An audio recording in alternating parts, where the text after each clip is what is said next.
Karena saat itu kaki gue patah. Patah karena trofi apa aja sih yang lo pernah lu juarai? Trofi. Lu nih siapa gitu loh. Futsal sekarang yang lebih dominan gitu. Ya kan? Menurut lu gimana sih, Dok?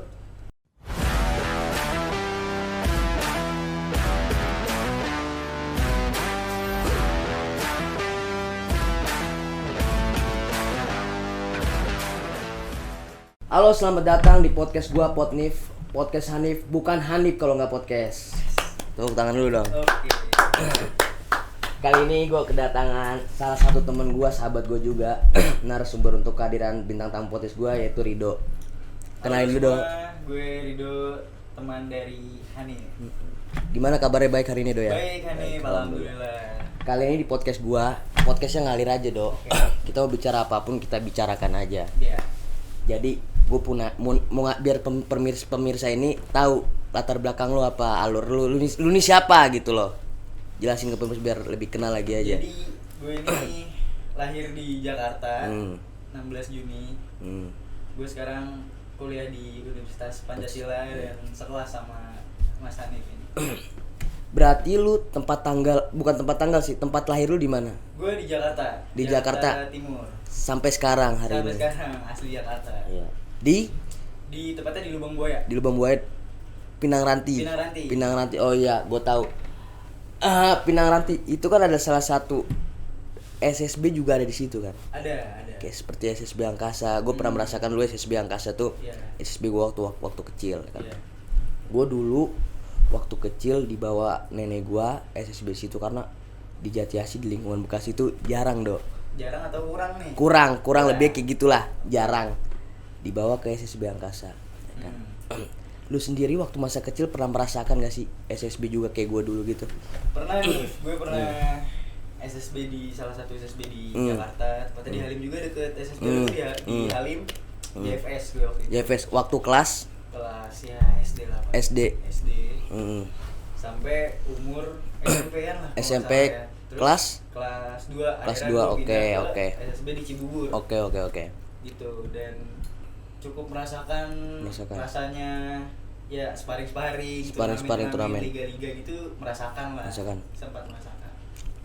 Dan itu lu pindah dari SD itu berarti lu pindah di SSB Pinang Ranti itu langsung ke SSB Puerta Cibubur itu. Iya.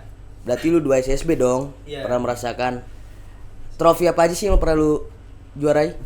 Trofi sebenarnya ada beberapa trofi, cuma nggak yang resmi atau official gitulah, kayak cuma Liga Halim, terus Liga di Astam, Liga di Majalengka gitu. Pernah juga ya. Gue juga dulu pernah merasakan juga kayak dulu kayak lomba-lomba gitu, Dok. Yeah. Kita tahu juga kan lomba-lomba itu sangat bukan sangat apa ya. Jadi kayak muda-muda kayak gini ini kita punya tujuan gitu untuk berprestasi kan. Itu lomba. Jadi salah satunya itu pemicu itu sih, jadi semangat segala macam gitu.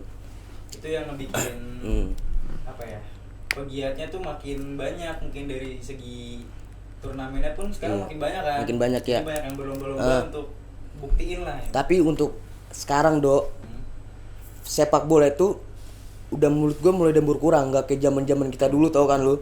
Oke, kenapa? Zaman kita dulu itu kan orang banyak peminat sepak bola. Sekarang kan sepak bola tuh udah kurang, futsal sekarang yang lebih dominan gitu. Ya kan? Menurut lu gimana sih, Dok? Kalau menurut gue justru sekarang Indonesia bolanya lagi berkembang nih. Lagi berkembang, oh iya. Karena setelah kepemimpinan dari Sintayong ini, gue ngeliat beberapa perubahan yang signifikan lah. Dari segi fisik, segi mainnya pun udah mulai cair lah dibanding pelatih-pelatih sebelumnya. Pelatih sebelumnya ya, betul. Walaupun belum mencapai target dari PSSI tersebut. Iya, dan pertanyaan gue itu gimana sih PSSI kan udah zaman sekarang, PSSI kan anak muda terus ini push. Menurut lu gimana? Bagus atau enggak? Bagus banget. Karena kalau kita ngandelin pemain yang udah kasarnya tua, itu tuh cuma bertahan 1 sampai 2 tahun ke depan. Iya, betul. Gak ada buat jenjang karir yang bawa-bawanya buat ya merasakan mental juara itu bagus lah kalau sekarang mah.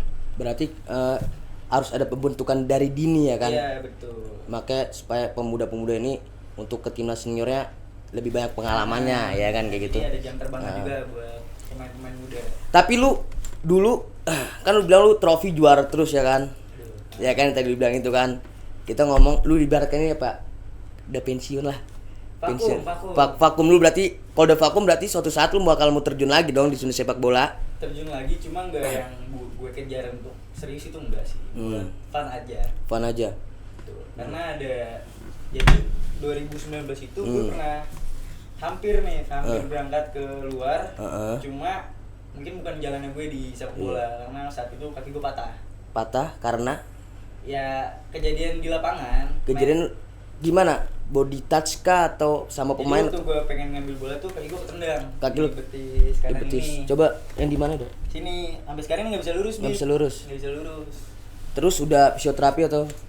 Penanganan sih waktu itu cuma pijit. Fisio juga sempet. Cuma ya udah better lah, udah yang penting udah bisa lari dan main bola lagi, gue udah alhamdulillah. Iya, gue banyak juga sih punya kenalan kayak sepak bola, salah satu temen gue timnas. Dia itu waktu dia cedera, Dok, dia fisioterapi terus rajin. Tapi ketika dia di lapangan itu dia takut, Dok. Pegang bola tuh dia takut. Gimana sih menurut lu? Apa ketakutan ini jangan sampai ada gitu loh? Jadi kan ketakutan ini jadi pemicu salah satu dampak negatif juga. Jadi kita nggak bisa berani lagi, nggak bisa terjun di lapangan lagi, gitu. Menurut gue itu juga kita nggak bisa nyalain seseorang itu, walaupun sudah dikasih pengobatan yang A, B, C, D. Kalau misal dari dalam dirinya sendiri tuh masih ada trauma lah untuk mulai lagi, ya susah juga. Makanya seharusnya ketika kita cedera itu bukan cuma fisik aja yang diobatin, moral juga sama mental juga dibenerin. Iya, harus. Betul juga sih. Tapi apa ya, gua rada bingung sih sama zaman sekarang. Kalau lu kan jelas lu vakumnya itu kan karena emang lu cedera. Iya, cedera. Ada bukan salah satu, lu pasti lu kenal juga lah, nggak usah gue sebutin lah, salah satu pemainnya. Dia itu bukan cedera, tapi dia itu bukan vakum, pensiun gitu gara-gara faktor pergaulan, Dok. Pergaulan. Kenapa pergaulan? Kenapa? Iya, karena lingkungannya dia jadi nggak suka udah nggak suka lagi sama hobinya dia gitu. Jadi dia maunya nongkrong terus. Nongkrongnya kalau misalnya nongkrong dampak positif nggak apa-apa, cuman kayak lu tau sendiri obat-obatan atau segala macam yang terlarang-larang lah, yang jauh-jauh dari agama yang nggak boleh gitu. Itu salah satu penghambat muda kan, generasi muda masih darah muda itu masih ada ya kan. Gitu sih menurut gua. Itu juga faktor penghalang seseorang untuk maju sih, Bib. Iya. Ada beberapa faktor ya, salah satunya itu pergaulan. Itu yang bikin orang tuh kadang bahkan ada yang berhenti, ada yang stuck, ataupun ada yang makin keuji lagi gitu. Temen-temen gue gini, berarti gue harus beda sendiri. Iya. Tergantung mental masing-masing tersebut itu. Yang gue bilang kalau cedera ya nggak harus fisiknya aja diobatin, mentalnya juga butuh diobatin juga. Betul juga sih. Gimana, ada pesan-pesan nggak sih kira-kira lu buat anak muda zaman sekarang, jangan supaya bukan terlena apa ya, jangan terpengaruh lah. Ya harus pinter-pinter aja sih, bawa dirinya harus main hati-hati, harus apalagi ya, ikutin kata pelatih, bener-bener hindarin lah yang nggak bener lah kalau bisa, semangat terus. Gue juga salah satu yang faktor pergaulan lu gua aktif banget, Dok. Aktif. SMP, SD, gue SSB di Angkasa yang gue bilang deket rumah lu, Pinang Ranti, makanya gue tahu dari rumah lu kan. Lu pernah sempet cerita, gue bilang, Dok, lu tau SSB Angkasa nggak? Gue bilang, oh iya Bib, itu yang pernah gue bantai, lu bilang gitu kan. Nah di situ posisi gue, emang bener sih SSB Angkasa yang dibantai, gue masih nggak percaya tuh, karena gue cuman setahun doang, itu SD, kelas 2 sampai kelas 3. Nah kelas 4 udah gue main futsal kayak futsal liar. Nah pas waktu SMP udah gue fokusin banget, Dok. Kelas 7 udah fokus. Kelas 8 lebih fokus lagi. Udah tarkam, pokoknya turnamen. Alhamdulillah sih gue dulu pas itu pernah juara provinsi satu SMP gitu. Provinsi Jawa Barat ya kan. Juara 2 alhamdulillah ya kan. Di situ nama gue udah naik, Dok. Nama gue udah naik. Waktu kelas 9 adalah opsi ketika kita keterima di SMA negeri itu ada jalur prestasi. Nah gue alhamdulillah gara-gara gue futsal gue masuk jalur prestasi itu. Nyokap gue tuh sempet bukan ngekang sih, ngelarang gue supaya udah sih nggak usah futsal, belajar aja yang bener gitu ya kan. Tapi gue gimana, nggak bisa dipaksa kan, gue suka futsal. Udah kayak gitu kelas 10 masuk tuh gue, karena persaingan ketat kan, ada pemain timnas juga banyak di situ. Gue di lapis kedua do, jadi jarang dimain. Maksudnya mainnya tuh jarang ya kan. Mainnya jarang. Mulalah covid kan udah nggak main futsal kan, kita nggak boleh keluar kan 3 bulan selama di karantina kan. Itu merubah semuanya dah covid. Hilang tuh skill semua. Hilang skill. Hilang. Dah itu gabut kan gua. Tuh mau ngapain lagi, main futsal juga nggak ada kan. Udah temen gue nongkrong segala macam. Udah kasihkan nongkrong ya kan, kasih rokok udah kayak gitu aja udah sampai sekarang. Ke bawah mungkin. Udah jadi kalau misalnya lihat bola udah malas ngapain sih kayak gitu ya. Gue pernah mikir kenapa dulu pernah ambisius dalam futsal ya. Ya kan kayak gitu. Makanya gue nanya pesan-pesan lu kan.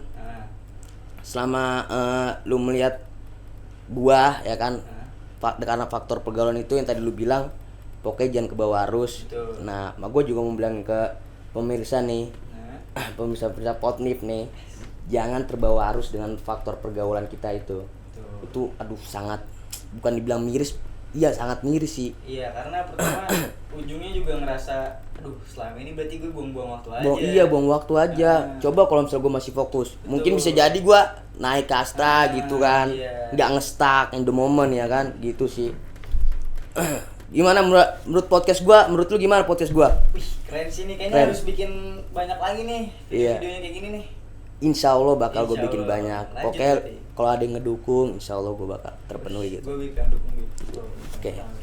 Salam komando dulu kita. Oke, salam komando ya. Oke, gitu aja do ya. Mohon maaf mengganggu waktunya nih, lu kan sibuk. Ini jam berapa nih? Jam 11, jam 12 kita bikin podcast. Tadi gue udah tidur tapi lu telepon sini podcast langsung lu mandi. Langsung lu mandi. Emang lu orangnya terlalu bersemangat do. Buat lu mandi. Gokil. Oke. Terima kasih do ya waktunya ya. Semoga lu sukses selalu. Amin. Untuk pemirsa, podcast ini sudah berakhir. See you, tonton podcast saya berikutnya. Ciao.